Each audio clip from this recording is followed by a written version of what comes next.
go to our next slide.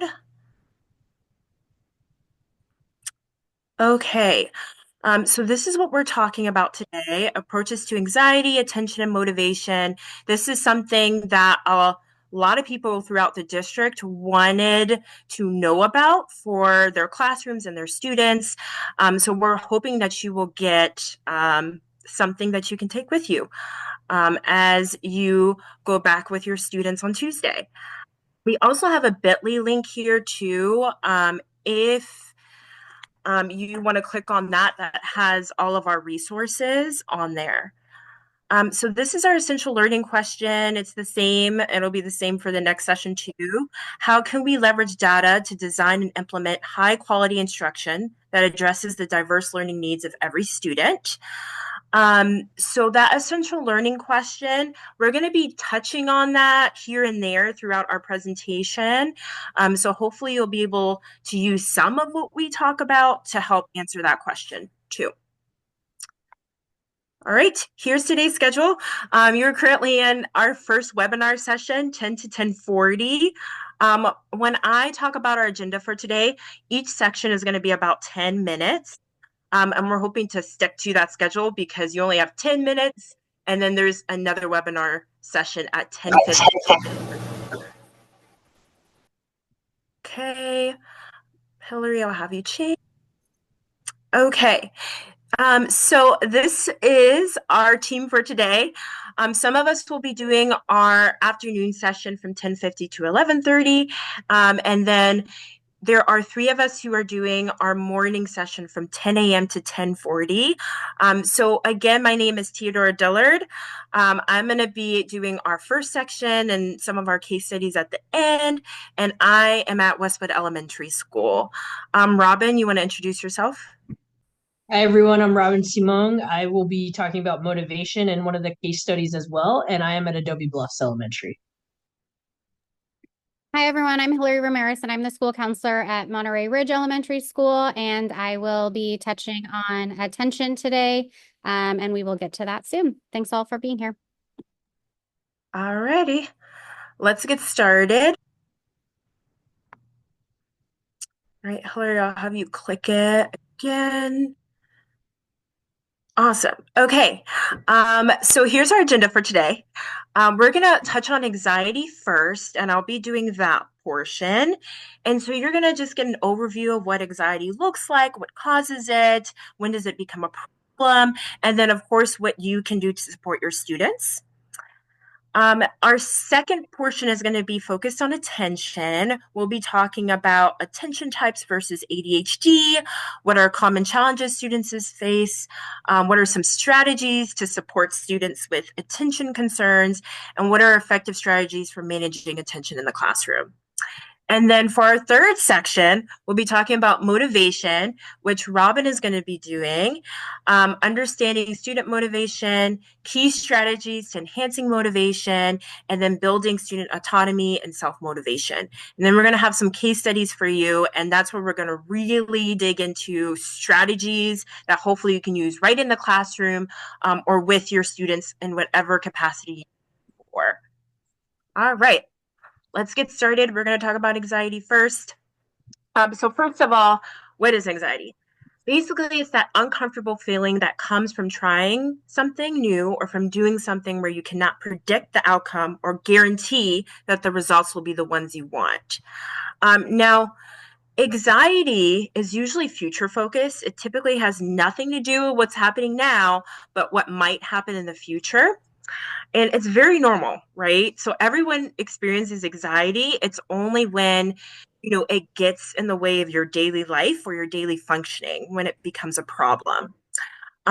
So here's some things on the screen about facts about anxiety and then how it relates to stress and helpful emotions.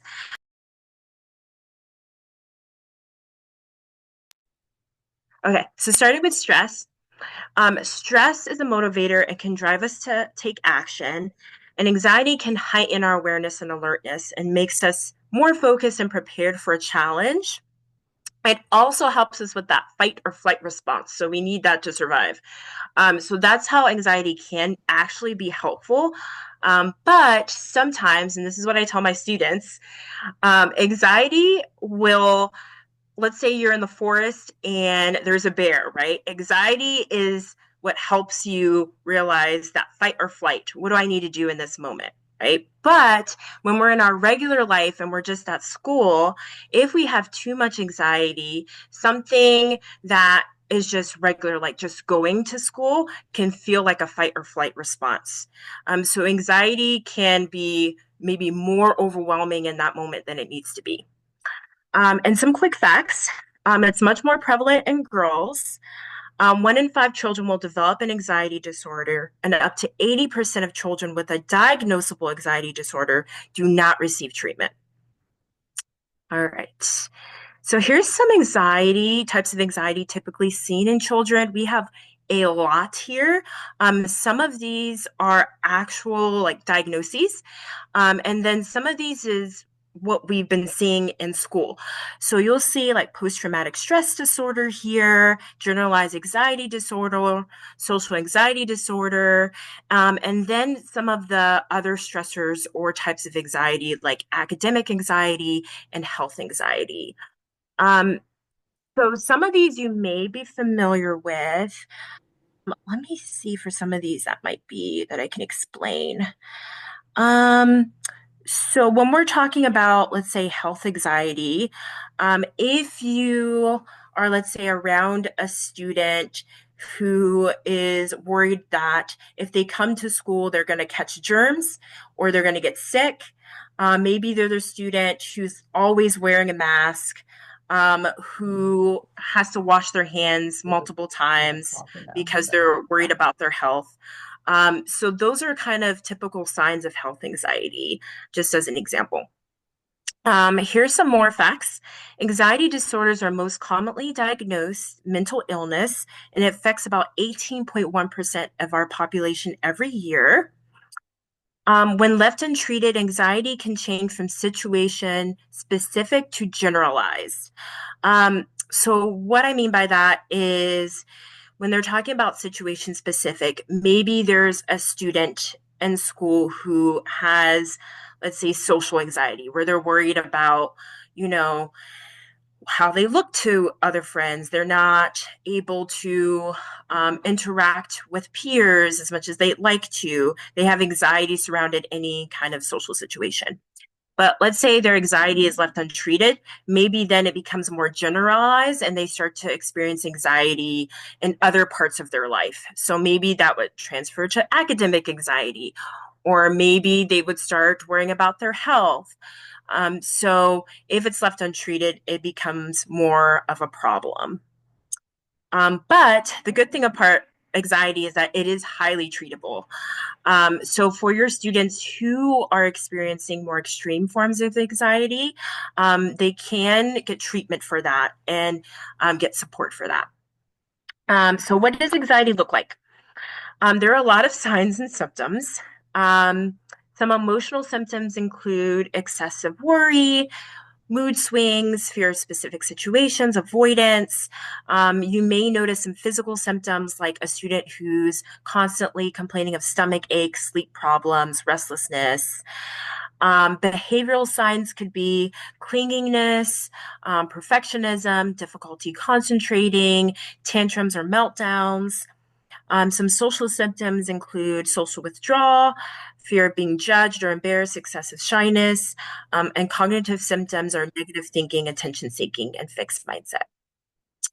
Okay, let's go to our next slide. All right, I'm going to speed this up because we're about past our 10 minutes.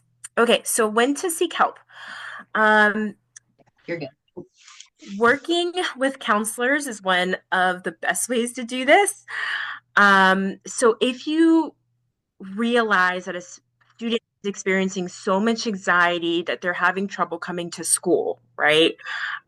If they're throwing tantrums like several times a day, or they're having meltdowns several times a day, it's hard for them to even be in the classroom. That's, even before that, really, it's a good idea to reach out to your counselor. Also, it's very important to communicate with parents, keeping that open line of communication and understanding a child's needs. It can also create a consistent approach so you can have parents working with students on their anxiety at home, and then also we can support them at school. Here's some causes: genetic factors, temperament, life experiences, trauma, parenting styles, reaction styles. All of this can cause anxiety. And then our goal as educators is for our students to be able to handle difficult situations. Our goal should never not be to prevent them from ever having difficult situations. So sometimes with anxiety, we want to help students avoid the things that will activate them. But with the treatment of anxiety, it really does help to like have them be able to experience some of those difficult situations and be able to handle feeling uncomfortable. All right, let's move to our next slide. Okay, here are strategies. Some of these things you may already be doing, because I know we have a lot of amazing educators here, but maybe you'll learn something that you could be doing. So creating that safe and predictable environment, consistent routines, clear expectations, having safe spaces, calm down kits, providing structure, movements for break movements, task breakdowns for students, providing that clear and reassuring instructions. So if you know you have a student who gets overwhelmed easily, then using those visual supports for them, maybe minimizing some of those texts that could feel overwhelming, positive reinforcement. So you want to make sure that you're encouraging their effort and not the results of what they're doing, and rewarding progress for them. So here's some more. Doing deep breathing with students, progressive muscle relaxation. If you're not sure what that is, it's, tightening certain parts of your body and releasing it. Mindfulness, encouraging self-advocacy, so allowing students time to communicate their needs. So if a student is having a hard time and they communicate to you, hey, can I just take like a short break? Maybe allowing them to do that, especially if you know that they have anxiety, helping them develop coping strategies, modeling calmness, patience, promoting peer support. Morning meetings help, emotional check-ins, validating feelings, and staying calm and patient for students, especially if they're having a breakdown. Okay, and then here is some pictures of what a calm down corner can look like. I know teachers especially sometimes, don't have room or space, they feel like, for a calm down corner, but calm down corners could be simple, like just a small table, right? A small area that you can just put like feelings charts, fidgets if you have them, something that shows you like green zones, blue zones, red zones, yellow zones, simple things like that for a calm down area or break area. Okay. And then it's important, as you all know, that students have at least one trusted adult at school, especially if they have anxiety. And here's some progress monitoring options. So this ties into our essential questions. So doing like attendance interventions. I know at elementary, they have panorama surveys that we do for fourth grade only, the Healthy Kids Survey, 504 plans, check in, check out, RTI and SQ meetings are all great for progress monitoring. All right, let's skip this one, Hillary. And okay, now we're to attention finally. I'm going to turn it over to Hillary. All righty. Thank you so much, Teodora. And just so you guys know, we're trying to give you guys, we got feedback from the district office of kind of what teachers were looking for. So we're trying to fit as much into 40 minutes to support you. So please do know that we might be going quicker than possible, or, skip over a few things, but please reach out to your school counselors or reach out to us through the Google link, and then we can support more if we're missing something or you saw something that we didn't touch on more so. So today I'm going to talk about attention. I think it's often clarified in schools that when we go to attention, we go strictly to ADHD. And so I think with my learning of this, I was able to learn more about just attention in general. And we all have attention types. So it's not just diagnosable, it's something that we all kind of struggle with.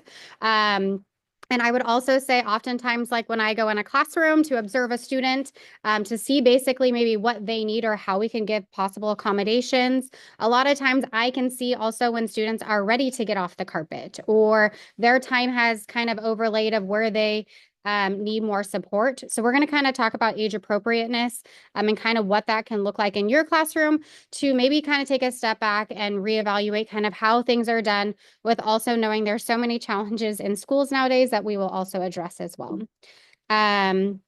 So one thing just kind of about attention versus ADHD, attention in general is we have 5 different attention types that we're going to talk about today. And it is a cognitive function that everyone has. And then there's ADHD, which is a disorder and it's a mental health condition that impacts a student or an adult's daily life, right? So they're not able to do things because of their ADHD.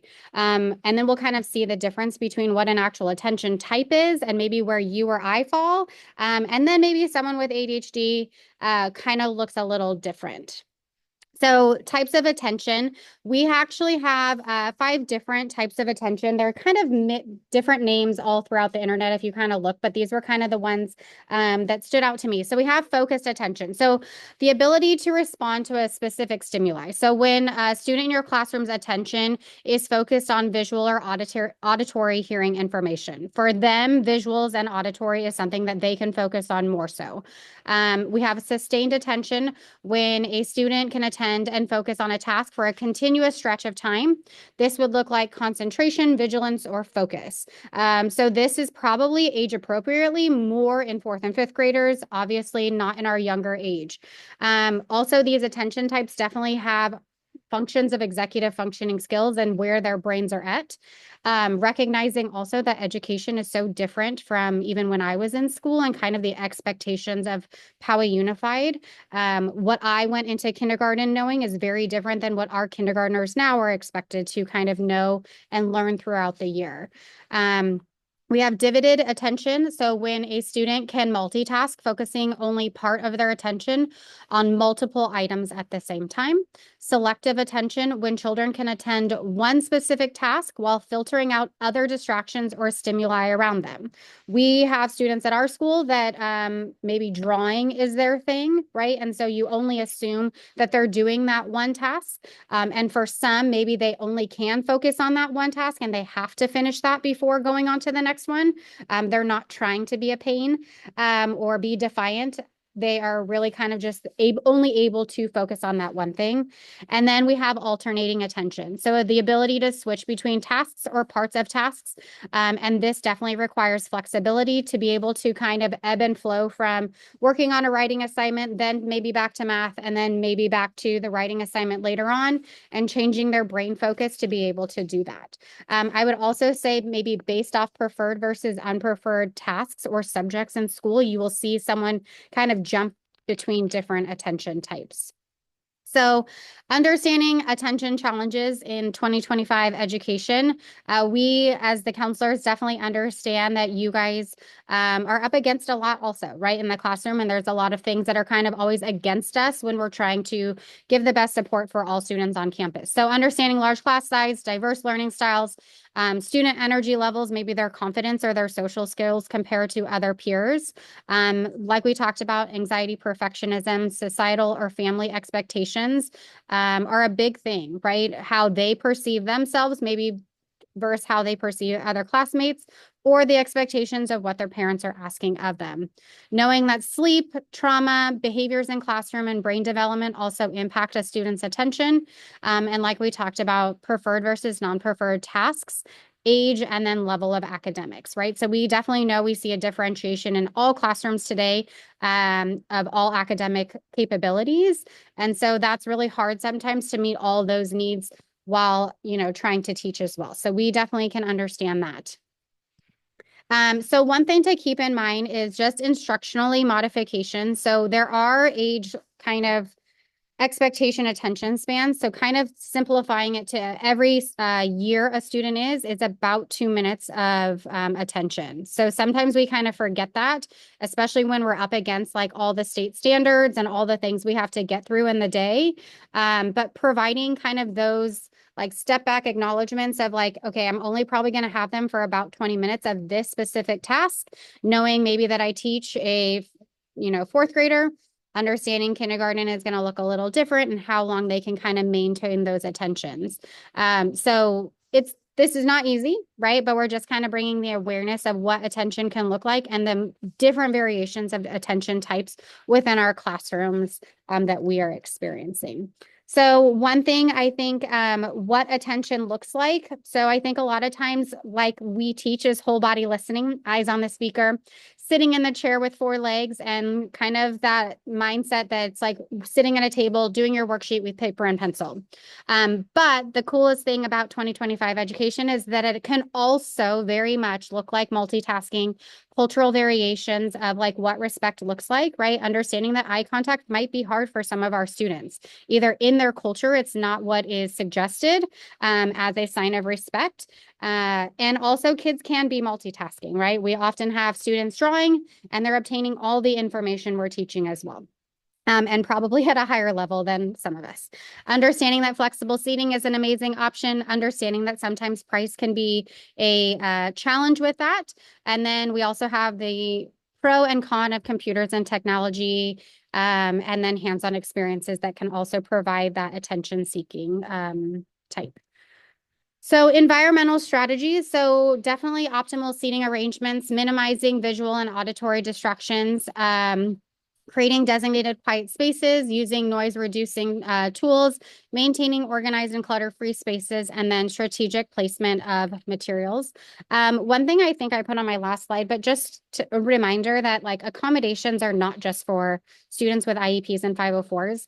Accommodations are for all of us. I know when I have to sit in these things, right, just like you are, I'm sure probably you're working on something to the side, you're half listening to me, and maybe drinking your coffee because you didn't get to it this morning, which amen to you, good for you, right? So understanding that our students are also allowed to be doing these things, right? I cannot sit. That's just not my job, right? So on days when I have to go to the district office or even right now for 40 minutes, understanding that that's a really hard thing for a lot of us, and kind of acknowledging that it's really not someone trying to be a behavioral concern. It's more that their body is telling them they just can't, right? And so how do we navigate that and create opportunities within the classroom for them to experience that? Technology and tools, fidget tools, when and how to use them. That's often like what my teachers will express is like, well, they maybe abuse it. Well, if we can kind of give them the tools on how to use it, I found a cool book that we can actually add into our resources of how to use a calm down corner and why you would maybe go to it. Timers and timer apps and visual countdowns. Noise canceling headphones are also amazing. Visual schedules. Definitely what I've seen in some of our classrooms is color coding certain things that you would need in your classroom, right? We use the blue folder for this, the red folder for this. And some of my classrooms also, when students come in first thing in the morning, they don't go right to work. They do a soft start morning program, allows kids that opportunity to play. We often see multi-sensory experiences for kids out on the playground, but then when they come in the classroom, we kind of have taken that away from them and expect them to attend to all these tasks. So positive reinforcement, I think we've talked about across the board. There's definitely different ways you can do this within your own comfort level. And we can kind of give more of those suggestions if you need them. Progress monitoring, definitely we'll kind of talk about a few of these throughout the thing, but definitely looking at maybe a student who has a certain attention type when they're doing a writing assignment, maybe that looks a little different than someone else's writing assignment. And it doesn't mean, like Teodora expressed, it doesn't mean that they're not able to do it. Maybe it's okay that they do it a little differently. And then communication techniques, definitely clear transition warnings, understanding that when we're doing something we like to do and all of a sudden it's like time to clean up, that's not going to be easy for any of us, especially with some of our students who maybe need that movement, maybe walk and talk for discussions, kind of creating different avenues of communication with them. definitely parent partnership. And then what we always talk about is our self-regulation skills. Sorry, I talked super fast, but we're trying to get as much information in for all of you. And we are now going to turn it over to motivation. I talk very fast as well, but I want to get us through this. So we're going to talk motivation, and we're going to start off by, if we can dive into the next slide. Thank you. Understanding student motivation. So we want to talk about the two main types of motivation. We have intrinsic motivation that comes from within the student, driven by personal interest, curiosity, and enjoyment of the task itself. And then extrinsic motivation, which is driven by external rewards, such as grades, praise, or other incentives. We want to dive in. We want to find a healthy balance between the two, because I know a lot of things in the classroom, we have eccentric motivation, like class prizes and different things, but we want to focus on kind of dialing into that intrinsic motivation and helping the kids learn why it's so important to learn. Next slide, please. So some of the key theories we have in motivation is the self-determination theory, which deals with the relatedness, competence, and autonomy. And then we have the expectancy value cost model. So can I do the task? Do I want to do the task? How much effort and time does this task require? All of those are great factors in the motivation. Some more factors influencing motivation is providing students with choices and a sense of control of their learning, ensuring students feel capable and successful in their task, and then also building that strong and supportive relationships with our students. Those are important to utilizing student motivation. And just a little wheel of all the key strategies that we can have that I know a lot of, like Theodora and Hillary said, a lot of our amazing teachers you are already doing in the class, but it kind of breaks it down of how we can help that motivation and enhance that motivation within the classroom. One of our favorites is that growth mindset and helping the students see how it can help them. Next slide, please. So building this student autonomy and self-motivation is, we want to have a student-centered learning. We want to make sure in the classroom we're creating opportunities for students to make choices about their learning and projects. I know when I walk around in the classrooms, it's awesome getting to see the students working and collaborating and learning in different styles. So providing a space for students to express their ideas and opinions, cultivating a classroom atmosphere where students feel confident in taking risks and knowing that it's okay to make a mistake. And then modeling, like we said, that growth mindset. And then self-regulated learning is helping the students set achievable goals for themselves, and then showing them how to kind of monitor that themselves. And then diving a little bit more into some supportive teaching practices is explain the purpose behind the learning and how they can relate to students' interests and goals, and then allow the students to have options in how they demonstrate their knowledge and learning. Just like Hillary was kind of saying, and Theodora, how they're learning, it might not be the same exact project as someone else. It's the same information, but maybe they're doing it a little differently and what works for them. Provide challenges that help the student to think critically and come up with their own solutions. And then like I talked about in the beginning, we want to balance that intrinsic and extrinsic motivation, and create interest-based activities that resonate with like the student's interests and facilitate self-reflection so they can look at what learning style is best for them and what helps motivate them and why it's important for them to learn. And we want to focus on the whole learning process as a whole. Some strategies that I know everyone's already probably doing a lot of these, but just a reminder to break it down is encourage that curiosity. And like we said, provide choices in learning activities, set up that class reward system so that they're working as a whole for that extrinsic motivation. And then in positive reinforcement, making sure that we're offering some constructive feedback that focuses on effort and improvement, and avoid kind of vague phrases. We want to make sure that we're building that growth mindset, encouraging the students and building that self-esteem. And then within the classroom, just making sure that every student feels like they belong in the classroom. Everyone's learning different and everyone is reaching different goals, and then encouraging effort and not just results. And now we want to dive into the specific case study so we can talk about all this information that we taught today and how we can apply it to specific examples of students. Okay, so I'm going to start with our first case study. And as I'm reading this, you may think about students maybe in your own life or at your own schools that maybe fit some of this criteria, or it may seem familiar to you. So for this one, Charlotte is a 7-year-old girl from a close supportive family who is described as anxious from birth. She was shy and reserved in kindergarten, but is integrating well in first grade and began making friends and succeeding academically. She's complained several times of stomach aches that are the worst in the morning and never present at night. She has missed 15 days of school because of her stomach aches. When Charlotte does go to school, she has difficulty completing work independently and frequently asks her teacher for reassurance. She tends to underperform on tests when her teacher knows she understands the material. And Charlotte cannot tolerate her parents picking her up late during dismissal, and she insists on her parents walking her to the classroom in the mornings. So her need for constant reassurance and school absenteeism are frustrating and upsetting for both her parents and her teacher.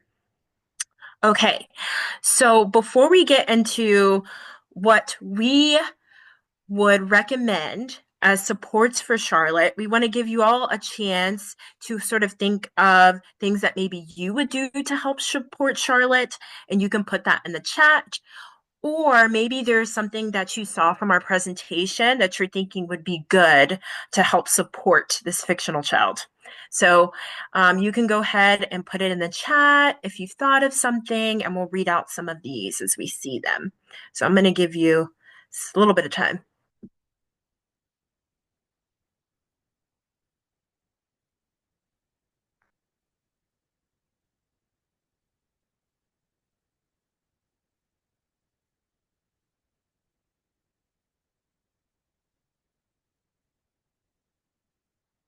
Okay, so we have some motivational awards.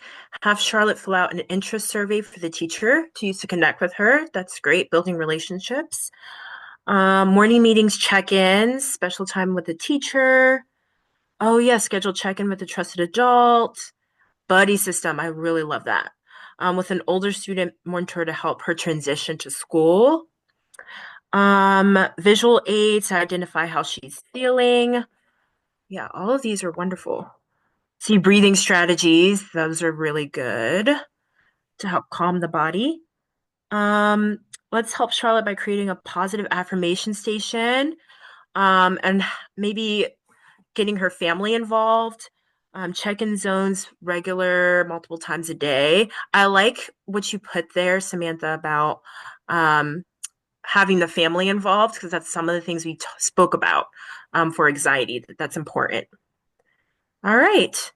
Okay, if there's anything else you'd like to write, you can go ahead and put in the chat. Let's go to some of the strategies we have put on here. So visuals, some of you have already said this, like positive affirmations. We also put checklists on here. So if, she's always going back up to the teacher and saying, hey, did I do this right? Is this what I'm supposed to do next? Maybe having some reminders or checklists for her. Her environment, maybe front loading for any changes that happen in her schedules. So she knows what's happening during the day, and that's not so anxiety producing for her. Like Hillary mentioned, maybe doing a softer, slow start for her. So when she comes in, she's not automatically going to do work. Maybe she's doing that check-in with a teacher, having a buddy, or maybe playing with some fidgets or using fidget tools in the morning. Having a safe space or break area for her, doing specific praise, something like, Charlotte, you are amazing at being able to do this like particular math problem or reading problem, or you're great at handling your emotions, right? So giving her specific praise, notes home to parents, rewards, and for Charlotte and for maybe the rest of the class, maybe having whole class breaks,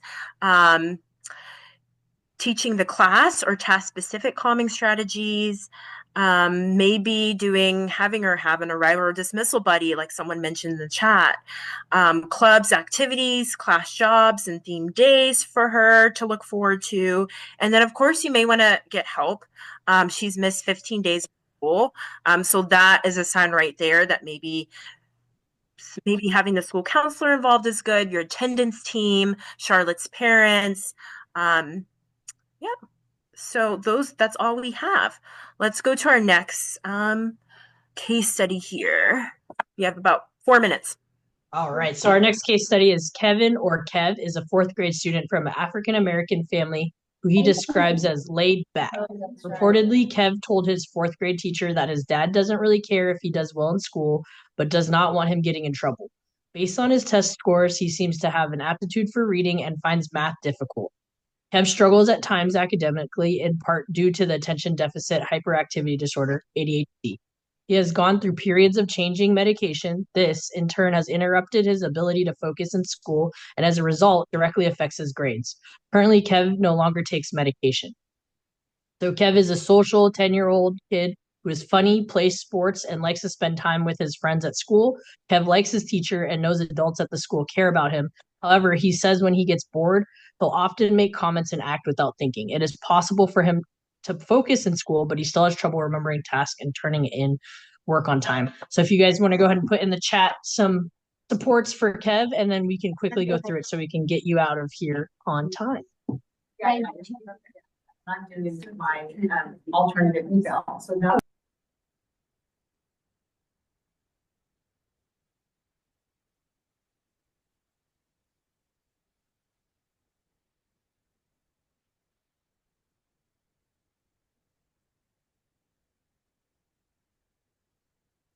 All right, self-monitoring checklists, tried to eccentric reinforcement, visual checklists of tasks.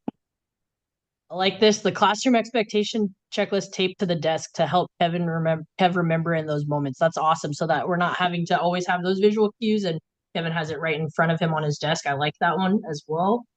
We'll go ahead and share some of the ones that we have so that we can get everyone out here on time. Just like mentioned, some visuals, timers, checklists, reminder sticky notes, just like Emily said, on the desk would be perfect.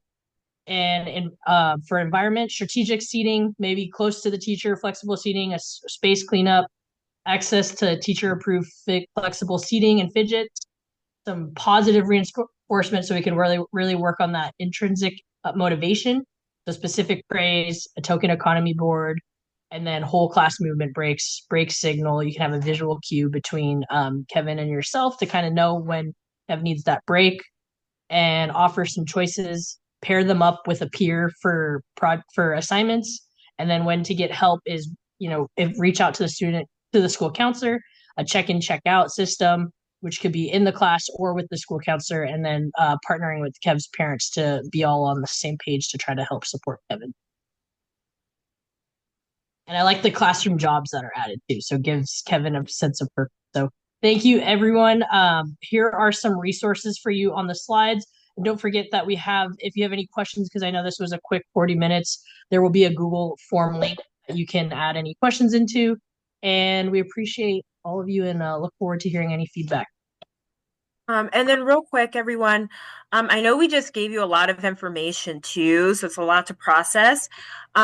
I think sometimes in education, we think that we should be doing all of this stuff in order to support our students. And sometimes, like, we're human, we can't get to it, or we may make a mistake, and that's okay. We just really want the presentation to give you options that you can do to help support your students, right? And just remember that you're human and you're not going to be able to do all of this all the time. But even some of this stuff will help all of your students. All right, that's all I got. A great rest of your ProGrow, everyone. Thank you for joining.